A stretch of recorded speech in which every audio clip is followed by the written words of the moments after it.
को बता दें, समीर वानखेड़े की याचिका पर अब हाई कोर्ट का फैसला भी सामने आएगा। दरअसल वानखेड़े को बॉम्बे हाई कोर्ट से बड़ी राहत मिली है। गिरफ्तारी के 3 दिन पहले नोटिस देना होगा, ये हाई कोर्ट की तरफ से कहा गया है। वानखेड़े ने बॉम्बे हाई कोर्ट में ये याचिका लगाई थी। बड़ी खबर आपको बता रहे हैं, समीर वानखेड़े की याचिका पर दरअसल हाई कोर्ट का ये फैसला सामने आया है कि गिरफ्तारी के 3 दिन पहले नोटिस देना होगा, यह हाई कोर्ट ने कहा है। वानखेड़े ने बॉम्बे हाई कोर्ट में याचिका दायर की थी, जिसके तहत ये फैसला हाई कोर्ट ने दिया है। बड़ी राहत इसे समझा जा सकता है वानखेड़े के लिए कि गिरफ्तारी के 3 दिन पहले नोटिस देना होगा। तो समीर वानखेड़े जो खुद को लेकर के सुरक्षित नहीं महसूस कर रहे थे, जिनको लग रहा था कि उनकी गिरफ्तारी भी हो सकती है, अब देखिए गिरफ्तारी के 3 दिन पहले नोटिस देना होगा। बॉम्बे हाई कोर्ट ने समीर वानखेड़े की जो याचिका थी, इस पर सुनवाई करते हुए ये फैसला सुनाया है। दीपक दुबे हमारे साथ जुड़ गए हैं। दीपक, पूरी खबर बताइए, हाईकोर्ट की तरफ से क्या कहा गया है? समीर वानखेड़े ने इस याचिका में क्या मांग की थी?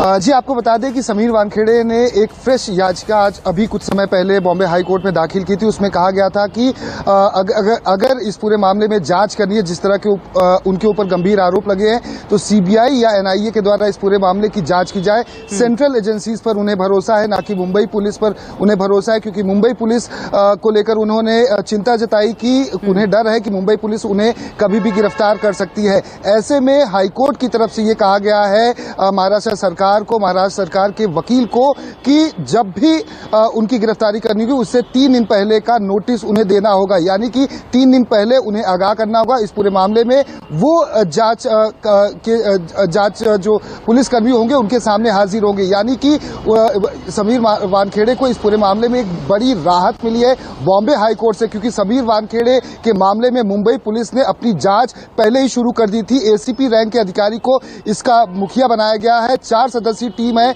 जो इस पूरे मामले की जांच कर रही है और लगातार इस गंभीर आरोप को लेकर एक के बाद एक मुंबई पुलिस की तरफ से समन भी दिए जा रहे हैं। जो मनीष भानुशाली, ये 3 दिन का तर्क क्या है? 3 दिन पहले अगर गिरफ्तारी होती है तो 3 दिन पहले नोटिस देना होगा, ये 3 दिन का तर्क क्या है? क्या जरूरी है, आखिर क्यों, और कोर्ट ने क्या समझते हुए इस पर सहमति दी है?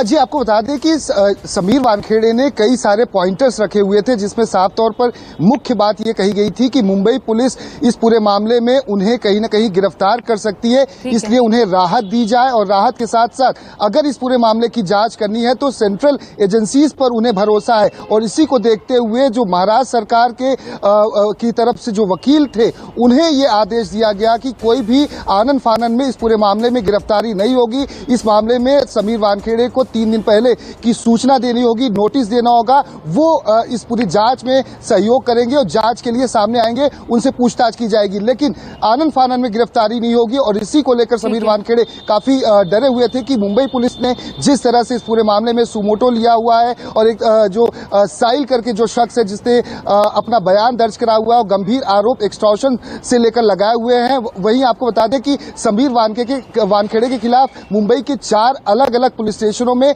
मामला दर्ज है। और यही वजह है कि समीर वानखेड़े ने बॉम्बे हाईकोर्ट का रुख किया और वहां से उन्हें एक बड़ी राहत मिलती हुई दिखाई दे रही है। एक और सवाल दीपक, यहां पर मैं इंद्रजीत का रुख करूं उससे पहले ये बताइए, क्योंकि ये तो राहत है समीर वानखेड़े के लिए, लेकिन सबसे बड़ा सवाल ये है कि समीर वानखेड़े, अच्छा ठीक है, मैं आपके पास आती हूं, पहले मुझे इंद्रजीत का रुख करना पड़ेगा। इंद्रजीत मौजूद है हमारे साथ।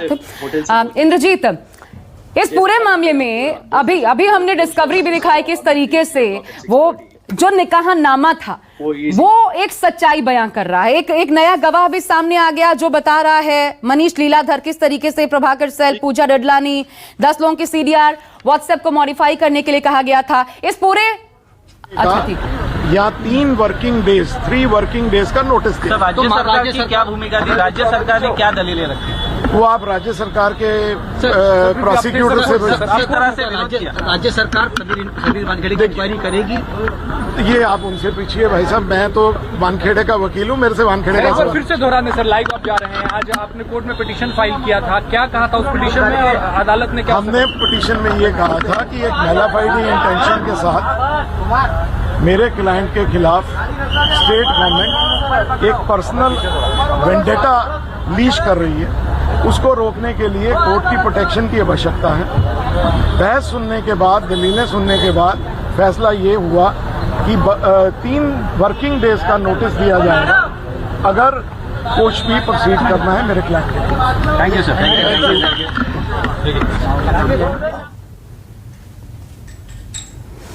तो आप सुन रहे थे समीर वानखेड़े के वकील को जो बता रहे थे कि दुर्भावनापूर्ण इरादे से क्योंकि उनकी गिरफ्तारी की जा सकती है और इसलिए उन्होंने याचिका कोर्ट के भीतर लगाई थी जिस पर 3 दिनों का वक्त मांगा गया है कि आनन फानन में उनकी गिरफ्तारी ना हो। और ये बहुत बड़ी राहत समीर वानखेड़े के लिए। एक बार फिर दीपक का ही रुख करती हूं।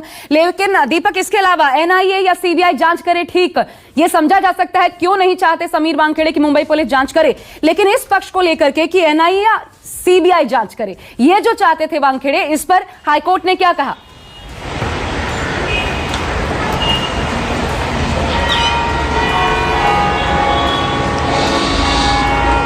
दीपक, आवाज मिल रही है आपको? हालांकि उस पूरे मामले में आपकी आवाज नहीं आ पाई थी दीपक, एक बार फिर पूरी खबर बताइए जी।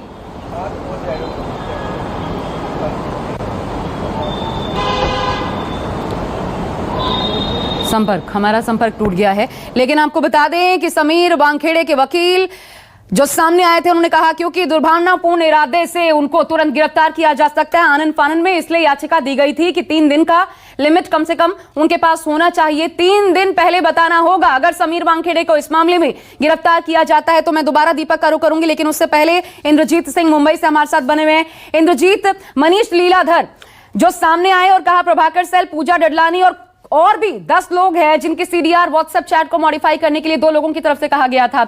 अब ये सामने आने के बाद ये पूरा मामला जो है, और निकाहनामा अभी उस पर जो डिस्कवरी थी वो भी हमने दिखाई, ये पूरा मामला कैसे पलटते नजर आ रहा है?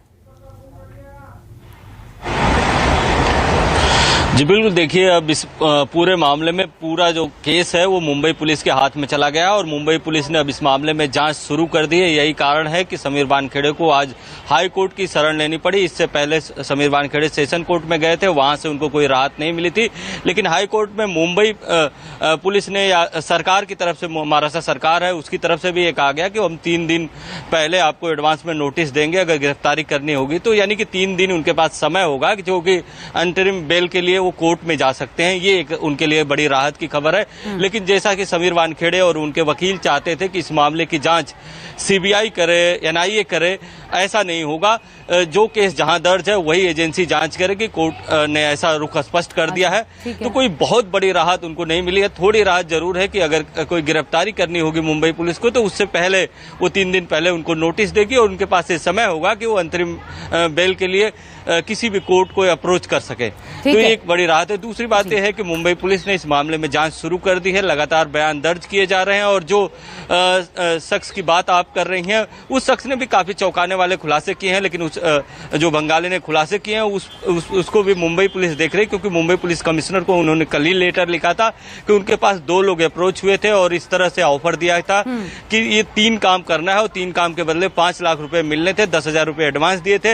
लेकिन जब मैंने देखा कि ये काम काफी टेढ़ा है और ये जो मामला बता रहे हैं वो मामला काफी हाई प्रोफाइल है, इसके बाद मैं पीछे हो गया और जब मीडिया में ये सारे मामले आने लगे इसलिए मैंने पुलिस को अप्रोच किया है। ठीक है जी। अब दूसरा सवाल इंद्रजीत, बहुत जल्द इसका जवाब दीजिएगा। प्रभाकर सेल जिसके सामने आने के बाद ये पूरा मामला जो है वसूली कांड का एक तरीके से पलट गया। समीर वानखेड़े पर गंभीर आरोप लगे, ऐसा लगा कि उनके खिलाफ तो सबूत भी है। वो प्रभाकर सेल एनसीबी जब जांच कर रही है, समन कर रही है, क्यों नहीं हाजिर हो रहा?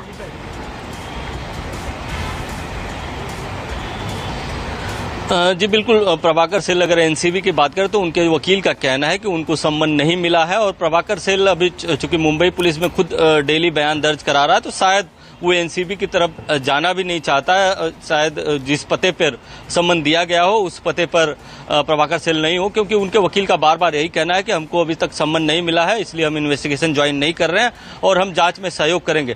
लेकिन जिस तरह से आपने देखा कि कल 4 से 5 घंटे प्रभाकर सेल से मुंबई पुलिस ने पूछताछ की, उसके पहले 7-8 घंटे पूछताछ की, बयान दर्ज कराया, तो कहीं न कहीं प्रभाकर सेल लगातार मुंबई पुलिस को कोऑपरेट कर रहा है, लेकिन अभी जो एनसीबी को कोऑपरेट नहीं कर रहा है। ये एक बड़ी बात है। दूसरी बात यह है कि अब जो दूसरा गवाह है एनसीबी का वो भी माफ कीजिएगा पुणे पुलिस के कस्टडी में है। तो ठीक है, कहीं आप ना बने कहीं रहिएगा, मैं एनसीबी के वापस लिए आती हूँ काफी दीपक भी।